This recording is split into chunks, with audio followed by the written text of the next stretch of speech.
ഇതിപ്പോൾ തുടങ്ങിയിട്ട് എത്ര നാളായി? 6 മാസം. 7 മാസമായോ? തനിക്ക് പേനൊന്നുമില്ലേ? ഇല്ല, താളി തേക്കും. ആര് ചേച്ചി?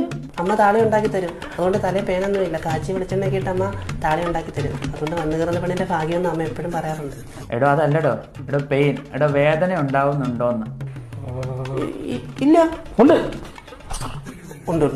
എന്താ ജോലി? എന്താ? ഞാൻ ടൈലിൻ്റെ പണി, പെയിൻറ് പണി അതിനൊക്കെ പോകും. എനിക്ക് ക്വാളിഫിക്കേഷൻ ഉള്ള പെണ്ണുങ്ങളെ കിട്ടാൻ ഭയങ്കര ഇഷ്ടമാണ്. കല്യാണം കഴിക്കുകയും ചെയ്യുന്നത്. ഈ ടൈൽസിന്റെ പണിയൊക്കെ പോകുമ്പോൾ കുത്തിയിരിക്കാറുണ്ടോ? പിന്നെ കുത്തിയിരിക്കാതെ തൂങ്ങിക്കിടന്ന് ചെയ്യാൻ പറ്റും. നിങ്ങൾ ഉണ്ടായിരിക്കും, കുട്ടി പറയും. അപ്പം ഫുഡ് എന്തൊക്കെയാ കഴിക്കുന്നത്? വീട്ടിലുണ്ടാക്കിയതാണോ അതോ ഹോട്ടലിൽ നിന്നാണോ? പിന്നെ രാവിലെ 5 മണിക്ക് അമ്മ എണീച്ച് ഫുഡൊക്കെ ഉണ്ടാക്കി പൊതി കെട്ടി എനിക്ക് സൈറ്റിൽ തന്നു വിടും. വന്നു കിടന്ന പെണ്ണിന്റെ ഭാഗ്യമെന്ന് അമ്മ എപ്പോഴും പറയാറുണ്ട്. വീട്ടിൽ നിന്ന് അപ്പം കഴിക്കുന്നല്ലേ? ഇറച്ചിയൊക്കെ കഴിക്കും. അമ്മ മട്ടൻ കറി ചിക്കൻ കറിയൊക്കെ സൂപ്പറായിട്ട് വെക്കും. അമ്മ എപ്പോഴും പറയാറുണ്ട് വന്നു കിടന്ന പെണ്ണിനൊരു ഭാഗ്യം ചെയ്തോളാന്ന്. പിന്നെ ഈ ഫ്രൂട്ട്സിന്റെ ഒക്കെ ഇൻടേക്ക് ഉണ്ടോ?